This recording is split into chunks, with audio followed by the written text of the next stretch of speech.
Associate Provost for Internationalization here at the University of Notre Dame. Welcome to Notre Dame Day, Nick.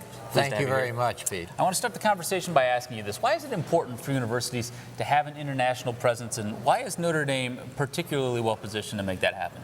Well, I think certainly if we start with Notre Dame and its history, the fact that it was founded over 170 years ago by a French priest, already part of an international expansion of universities and of education throughout the world.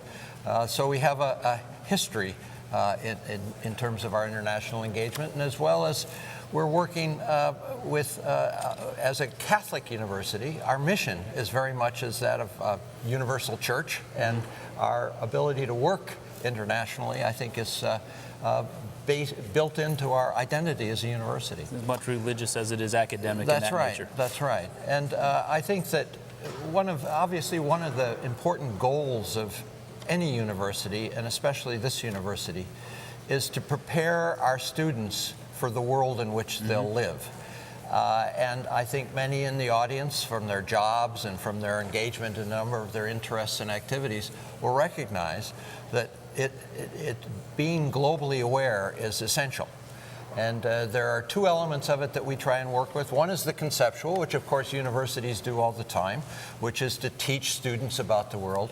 But the experiential is also very important, and that's why we build our international programs at NDI to give our students the opportunity to not only learn about the world in their classrooms, etc., but also to experience that world in a variety of programs that we offer. Now, I know there's a long history of this program here, more than a half-century old. I had some friends when I was an undergrad that took a chance to spend a semester abroad. What do you think is the future of this program?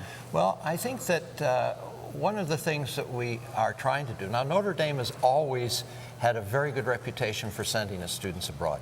We rank usually in the top 10 each year among PhD institutions in terms of the number of students we send abroad. So it's over 50%, sometimes up into the 60%. So that's a solid base on which we build.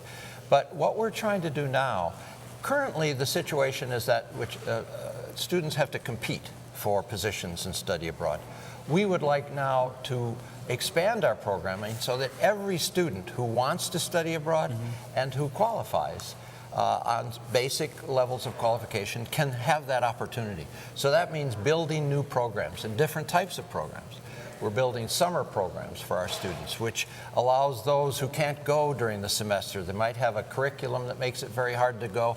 We give them the opportunity to go. We build different kinds of programs that for short-term study, which may be an intercession kind of study. We build programs that offer service learning opportunities, internships. And so we have a variety of new programs now, an intensive language program in Beijing at Peking University. We have an inside track program that sends students to Ireland for several weeks in the summer to learn about business practices, etc.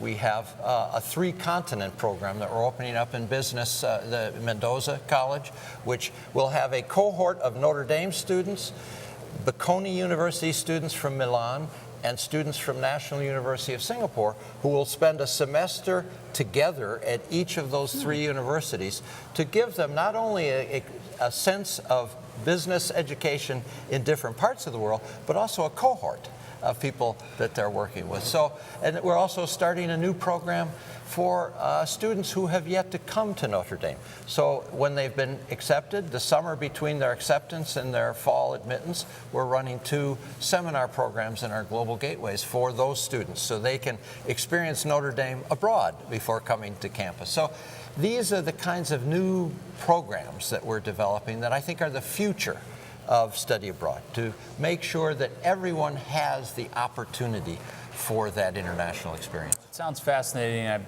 very curious to see how this looks another 10, 15 years from now. Dr. Entrikin, appreciate your time. Pleasure speaking with you. Thank you very much. We're going to take a quick break here on Notre Dame Day, but we will be back very shortly. Stay with us.